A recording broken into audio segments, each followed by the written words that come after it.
Salut, salut, chers Camerounais, chers frères et sœurs. Salut à toute la communauté estudiantine, au corps des enseignants. Et voilà, je voulais vous dire ce matin, mes enfants sont partis de l'école aujourd'hui, pour ceux qui doivent reprendre l'école, ceux qui sont allés dans les classes supérieures et tout, et ceux qui entrent, comme ma petite fille, à l'école. Toutes ces dernières semaines, j'ai dépensé 1 200 000 francs pour faire rentrer mes 5 enfants à l'école. 1 200 000 pour faire rentrer 5 qui sont déjà sur le chemin de l'école. Ils étaient très beaux ce matin, en partant, en sortant, de belles chaussures, beaux vêtements, belles tenues, des cahiers flambants neufs, des livres flambants neufs et tout.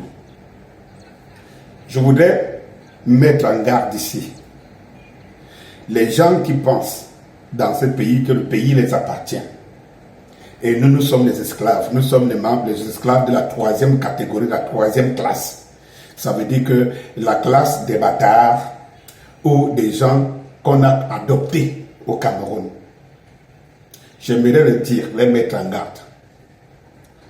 Voilà mes enfants, autant que plein d'enfants des Camerounais qui sont sur le chemin de la rentrée scolaire aujourd'hui.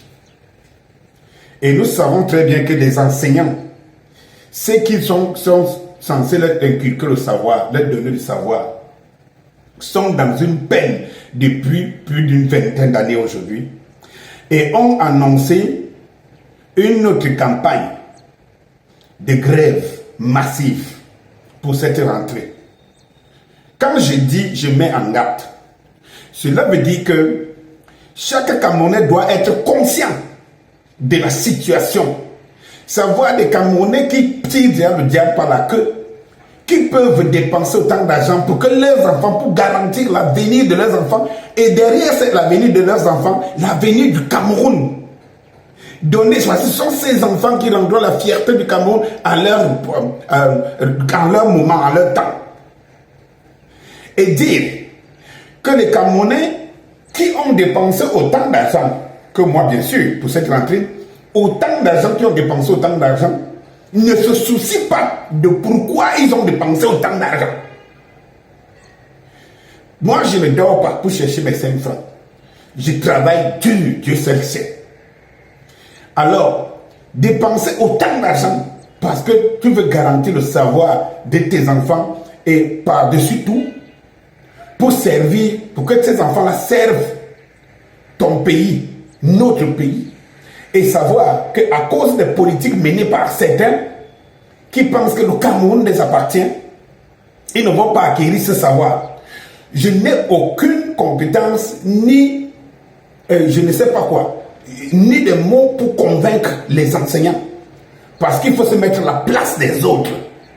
Il faut que les Camerounais sachent désormais qu'il faut se mettre à la place des autres.